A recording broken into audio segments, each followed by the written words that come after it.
a lot of my clients, they're going through this difficult time where usually it's someone that they know has passed away, and now they're dealing with all of their affairs after the fact. And, it's been very interesting. I know that before the podcast, we were talking a little bit. I was sharing with you kind of some of my experiences. Now, obviously, I'm not a psychologist. I don't want to be a psychologist, by the way. But in some ways, as a real estate broker, I kind of feel like a psychologist, if you know what I mean. I'm sure you do. Because yeah, because like they're dealing with all of these emotions. I sometimes I see grief, sometimes I see anger, confusion, the dynamics of all the family members that are Mhm. involved. Even sometimes, Dr. Jordan, I've had clients where it's like, okay, they're the executor and they are not related. Like they're like a friend, and it's like they didn't even know that they were like listed in here. And now they're thrusted into dealing with heirs that want money and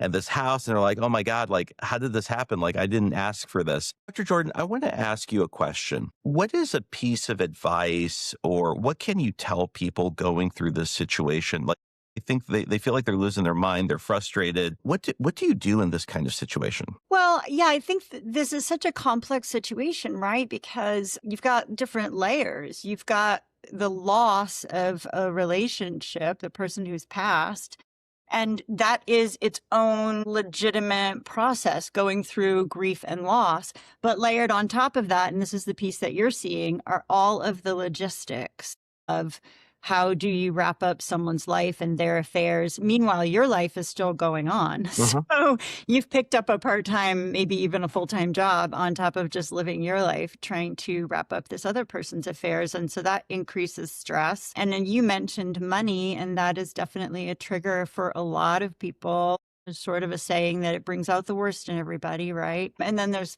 family dynamics. So, I just think it's a big, messy situation with so much going on. The first thing I would say is just to recognize that it's a giant stressor. And so anything you can do to support yourself during, time of stress, reach out, let people know that this is happening in your life. A lot of times we try to just kind of bear things, privately. And I think letting the people in your world know, like, there's been this loss, I'm involved in this way, and wow, it feels really overwhelming. And then, there are a lot of different resources in the community. Obviously, therapists are happy to provide support and guidance, not only to individuals, but to couples or to family systems. You can actually bring the whole family in if people are having trouble communicating effectively and everyone's emotions are kind of overrun. But the first thing I would say is just to recognize the magnitude of the stressor.